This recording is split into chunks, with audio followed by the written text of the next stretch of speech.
इस दुनिया का सबसे अमीर आदमी कौन है? Elon Musk, Jeff Bezos, Bernard Arnault, Bill Gates, and Larry Page. What if I tell you that none of these people is the wealthiest person of all time? तो फिर है कौन?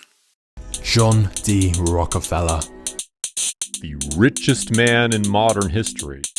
With a net worth of $350 billion.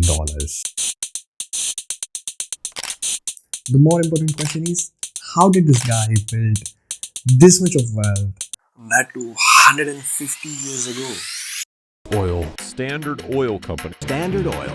Standard Oil Company. Chances are आपने इस company के बारे में पहले कभी ना सुना हो. And that's fair because ये कंपनी हमारे पिताजी के जन्म से पहले ही बंद हो चुकी है. And that year was 1911. जब वहाँ की सुप्रीम कोर्ट ने स्टैंडर्ड ऑयल को ऑर्डर किया कि इस कंपनी को डिसॉल्व कर दिया जाए और इसको 34 टुकड़े में बांट दिया जाए. उन्हीं में से आज हम कुछ कंपनी को एक्सन मोबिल, शेवरॉन या फिर बीपी के नाम से जानते हैं. पर सवाल ये होता है कि एक अच्छी खासी चल रही कंपनी को डिसॉल्व करने का आदेश क्यों दिया गया, और इतने सारे टुकड़े हो जाने के बावजूद इस कंपनी के फाउंडर जॉन डी रॉकफेलर ने इतनी सारी वेल्थ कैसे एक्वायर करी कि जिससे वो आज भी दुनिया की सबसे अमीर लोगों की लिस्ट में सबसे ऊपर.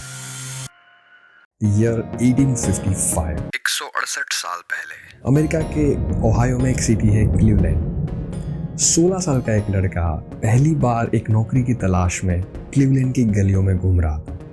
नाम था जॉन डेविशन रॉकफेलर. कई हफ्तों तक हर गली, सैकड़ों कंपनीज में इंटरव्यू और सब जगह से रिजेक्शन की निराशा के बाद जॉन को एक नौकरी मिल गई.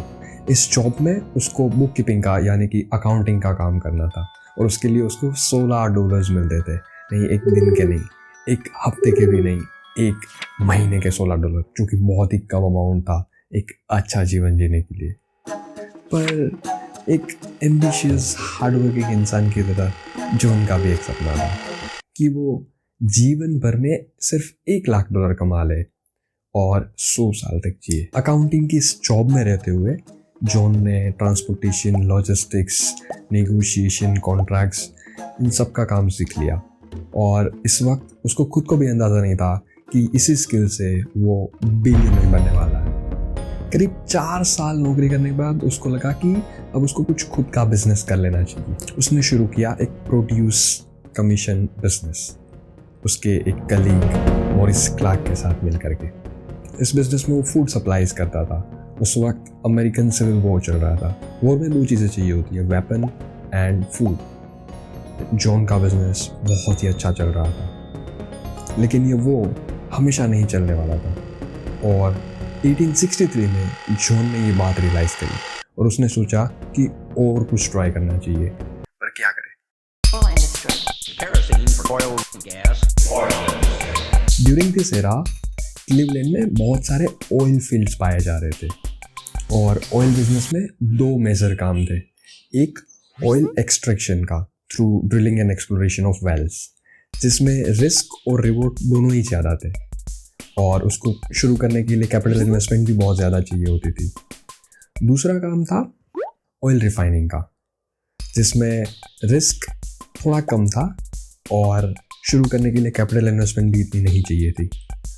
जॉन को ये वाला काम ठीक लगा, लेकिन जॉन या फिर उसके पार्टनर क्लार्क के पास रिफाइनिंग का कोई एक्सपीरियंस नहीं था. तभी वो मिले एक केमिस्ट सैमुअल एंड्रूज को, जिनको रिफाइनरी प्रोसेस का पूरा एक्सपीरियंस था. He was considered to be the mechanical genius और इन तीनों ने मिल करके क्लीवलैंड में एक ऑयल रिफाइनरी शुरू कर दी. In 1860 the oil business was like a gambling. पर 65 आते आते ये काफ़ी स्टेबल एंड प्रॉमिसिंग हो चुका था.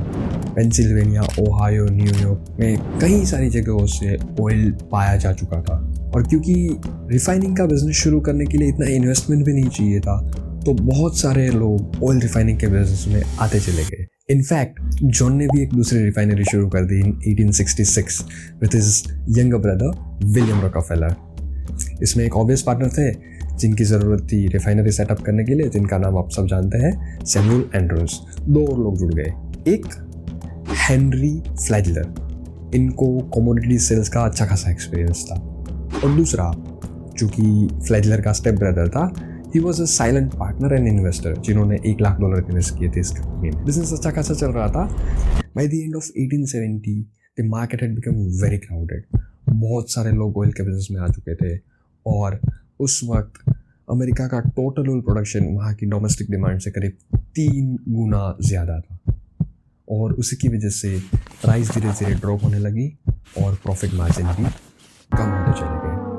Although Standard Oil was not making any losses due to this increased competition, Rockefeller felt कि this competition is not good in long run.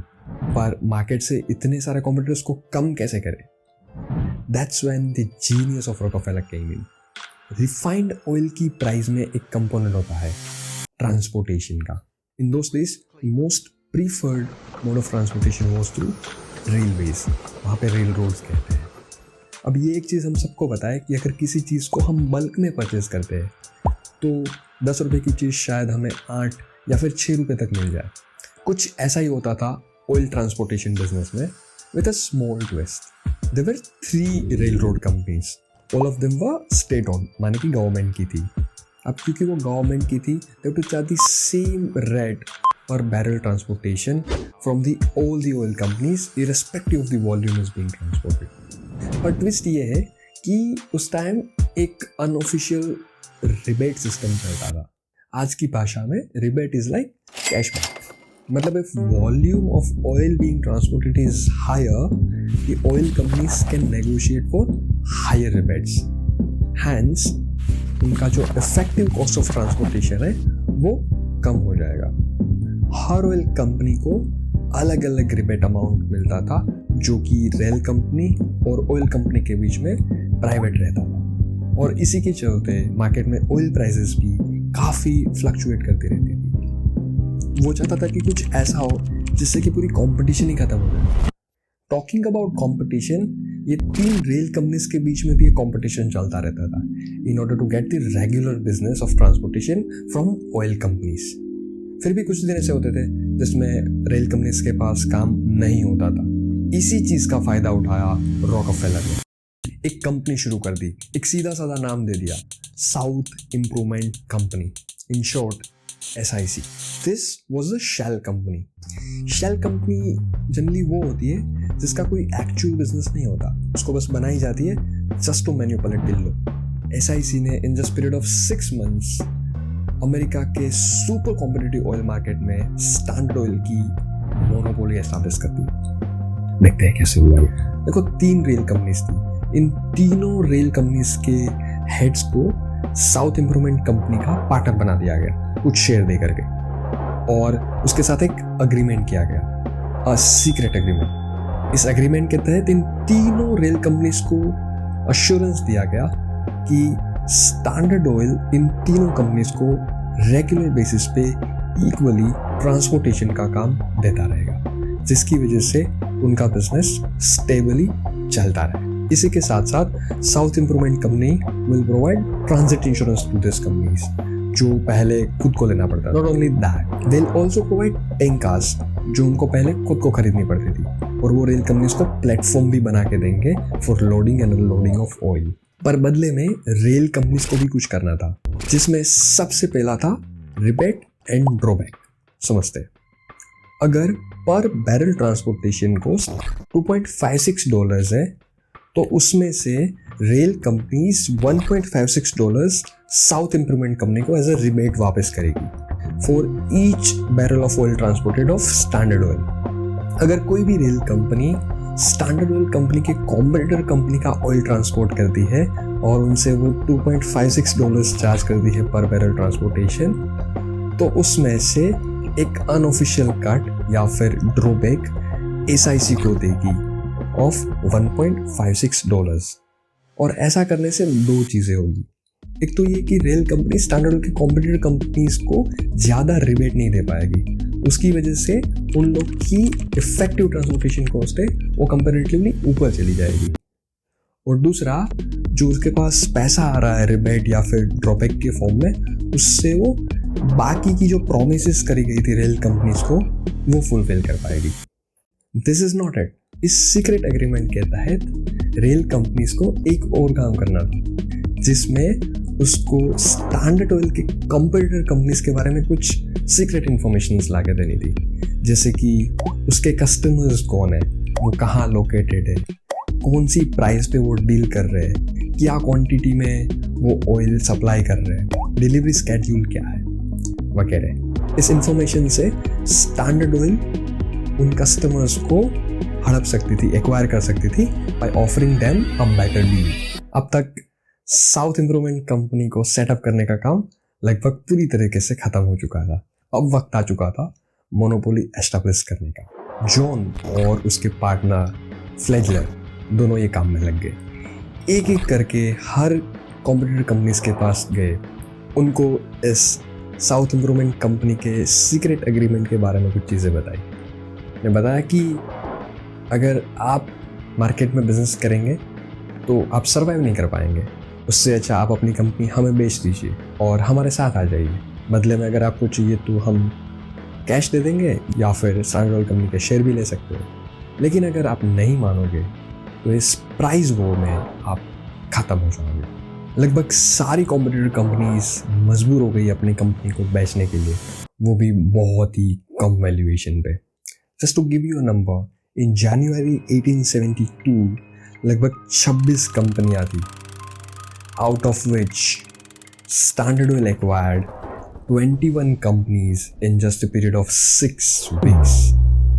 Crazy, right? In fact, during this acquisition period, they acquired 6 companies in just 48 hours. और ऐसे ही लगभग सारी competition खत्म कर दी।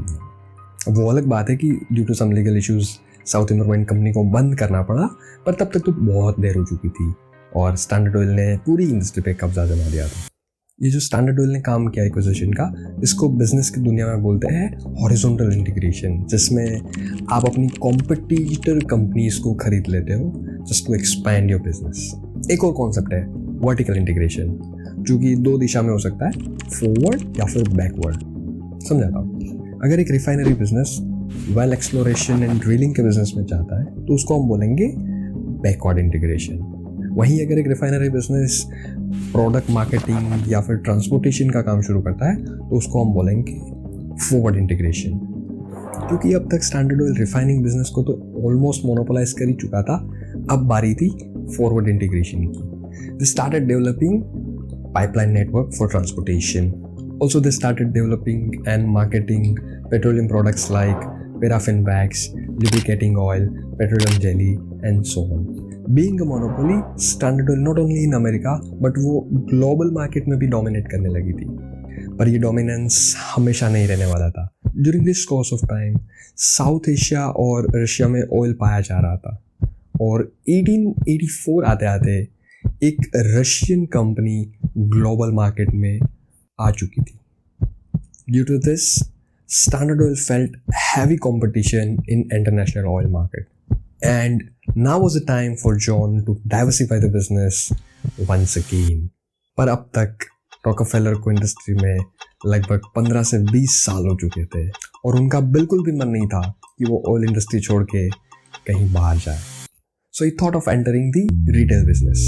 उन दिनों petrol engine का आविष्कार हो चुका था।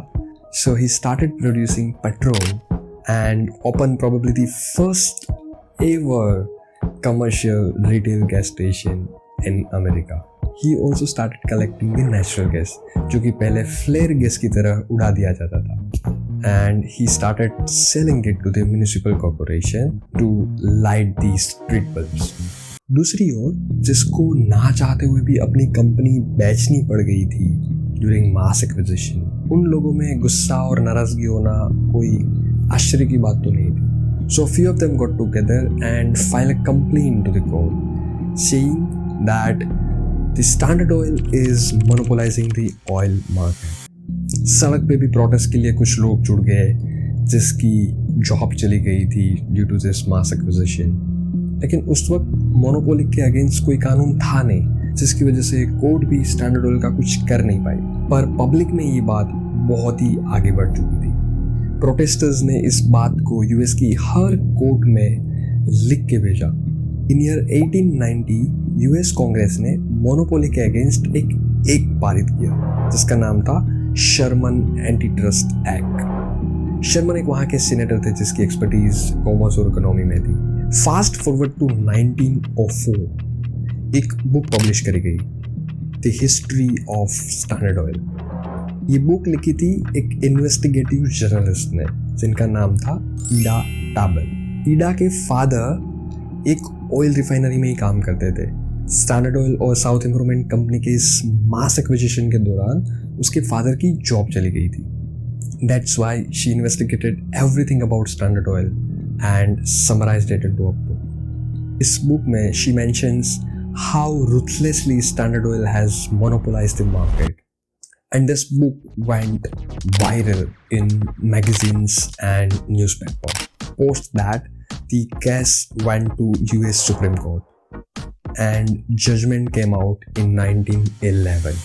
The Standard Oil was found guilty of monopolizing the petroleum industry through series of anti-competitive practices. Supreme Court ordered the breaking up of company in 34 parts. When Standard Oil got dissolved, John के पास Standard Oil के 25% share थे. Due to this, he got proportionate shares in all 34 companies. In upcoming years, इन सारी companies ने बहुत अच्छा perform किया जिससे कि जॉन की नेटवर्थ और भी ज़्यादा बढ़ गई। And this is how he became the wealthiest person of all time.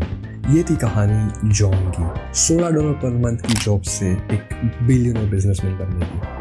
याद है जब वो 16 साल का था, एक सपना देखा था उसने। Yes, he lived for 98 years and accumulated wealth way more than he ever dreamed of. If you wish to read more about the cash, I have put links to the references in the description box. If you like the video, please hit the like button in order to help it reach to the more people. And for more such case studies, please subscribe to this channel. Thank you so much for watching. I'll see you in the next one. Till then, bye bye.